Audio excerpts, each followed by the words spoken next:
Welcome to the Engage podcast, where we break down key issues that impact our pilot community.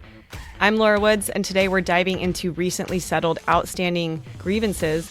We will discuss both MEC Grievance 2310, uncovered flight segments, and Grievance 2432, sick leave notification.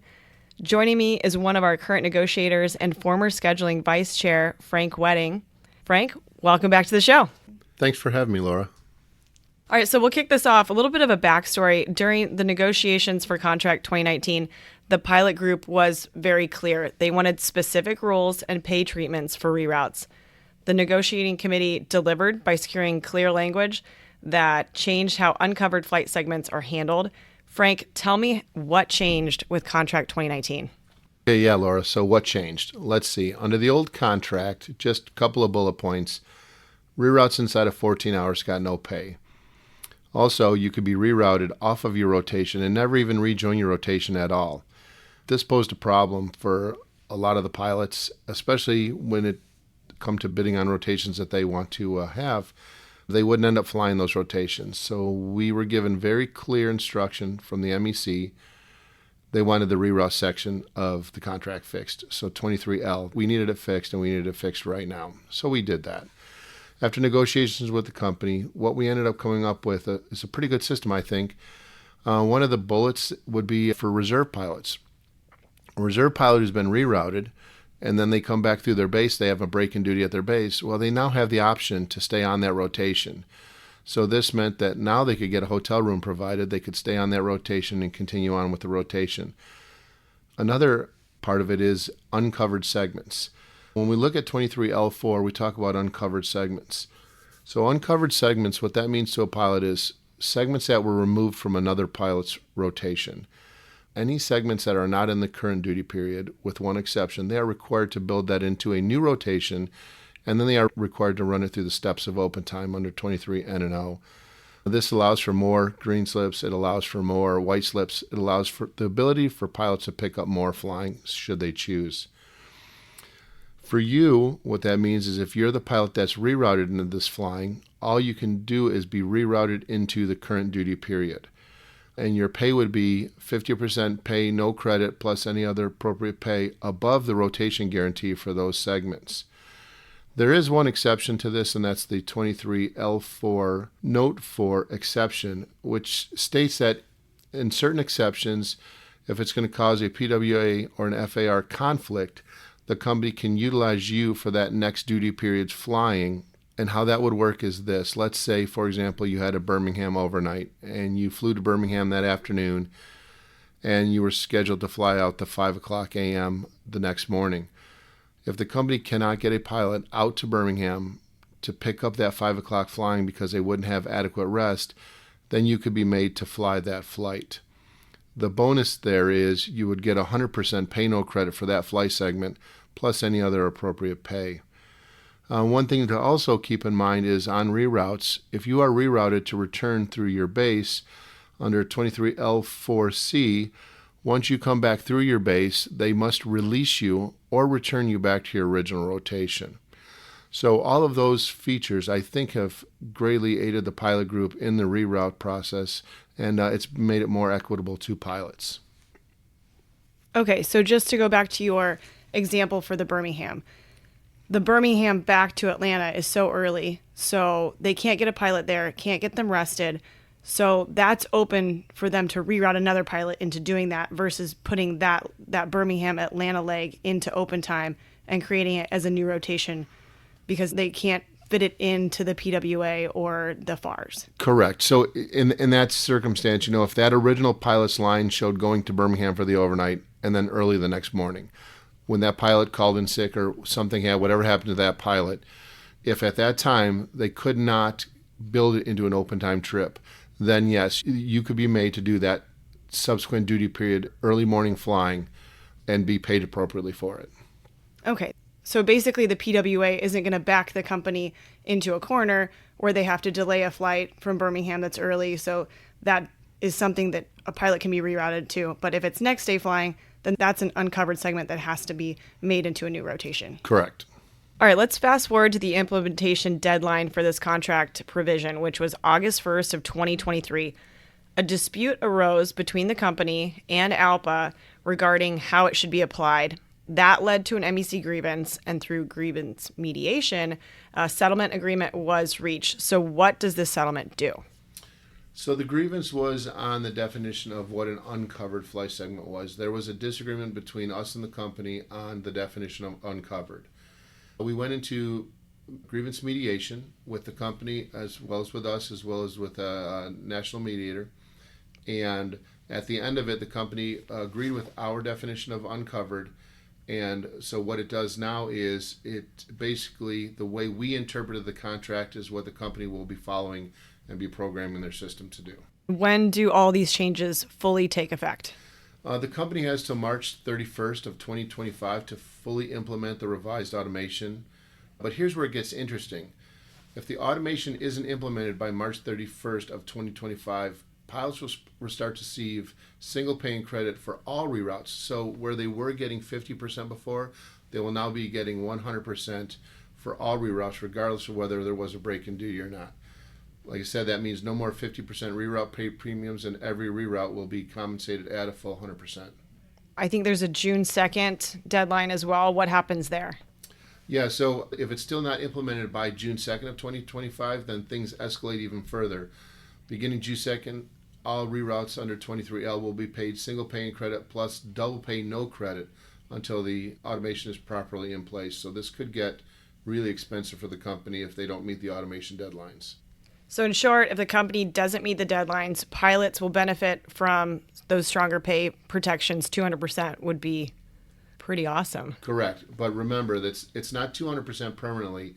It would be 200% until the company complies with 100% automation. So let's move into grievance 2432 regarding sick leave notification. This settlement clarifies how pilots notify the company when they're sick. We might interpret that as a click it to sick it. It ensures that this process aligns with the PWA, and it established some remedies if the automation isn't completed on time. So let's go into that. What's the core issue here? So the sick well notification system was originally meant to be a fully automated system, meaning pilots never had to verbally speak with crew scheduling or a company representative to call in sick or well. However, there was a dispute on how the system was going to be implemented, which led us to grievance 2432. The company was utilizing it in such a manner where if you went to the automation and you wanted to call in sick, it would not allow you. It forced you to call a company representative to call in sick. We filed a grievance for this, and then we had grievance mediation, and we were successful at our grievance mediation in getting the company to comply with the required automation. So what does this settlement do for the pilots? So the company has committed to full automation. They've agreed to all the call in sick, call in well part of it for full automation. The once in place, pilots will no longer need to call in or speak with anyone to either call in sick or call in well. There are some limited exceptions with that, though, right? If you're mid-rotation and you call in sick, you will still not have to speak with a scheduler to call in sick. However, you are going to have to speak with a scheduler or a crew tracker in this case to make either further hotel arrangements or deadheads back to your base or whatever you're going to do. And the second instance would be in training. If you call in sick during training, you're going to need to speak with a training planner. I mean, that's a common sense thing, right? You're going to need to speak with them because they need to know what to do with you for future training, whether they're going to put you back in your slot or whether they're going to remove you from your slot, send you home. So there are some different things that you'll need to speak with them about. They will not be asking you any reasons for sickness or anything like that. Like I say, calling in sick or calling in well will still be fully automated, but in those two limited exceptions, you will have to talk to the company. And that makes sense because everyone's just trying to utilize, let's say for training, they're trying to utilize the sims. You have a sim partner, you have an instructor. That makes sense. Right. All right. So in exchange for allowing the company a little bit of grace period to complete the automation, ALPA secured a few key remedies. Can you go over those with me? Sure. So effective immediately, pilots can now at QHCP sign verification form for a good faith basis. So they don't have to see the doctor. So that's a huge bonus. That's under PWA 14F4B and then 14A 11 and 12. So you can go to a QHCP as opposed to being required to go to a doctor. If the company fails to implement the automation by June 30th, then the QHCP signed verification form will be permanent, and it will be permanently accepted for all good faith-based inquiries. And then starting July 1st, 2025, any sick leave used will not be included in a pilot's 12 completed bid period look back until the automation is complete. So if they delay the automation, the look back goes on a freeze and they are not allowed to use the pilot's sick leave. It'll be frozen. There's an important note to note with that is that your sick pay hours will still be deducted from a pilot's sick bank as usual. Okay. And for someone like me who has small children and parents that are getting a little bit older, the look back is actually very important for me. Can you break down an example for us with how this sick is going to look for pilots if that happens? Sure. So let's say on 30 June of 2025, a pilot has used 35 hours of sick leave, and that is what their look back is from January till June 30th of 2025, 35 hours. On July 1st, the new rules will kick in. That means the QHCP signed verification form is now permanently accepted for good faith basis inquiries, and now sick leave no longer has a 12-month look back. So they stop doing the look back at that moment, and it's put on a freeze. Until the company gets it together. Correct. Okay. So let's say on August 5th, that same pilot calls in sick for 25 more hours. Those 25 hours are not included in the look back. They will be deducted from your sick bank, but they're not included in the look back. And then let's say we go all the way to October 2nd and the automation is fully implemented, then the look back will resume at the 35 hours from January to June. So that's 25 hours that you took. That's frozen in time. It's not part of the sick leave look back. It will resume from when it was frozen.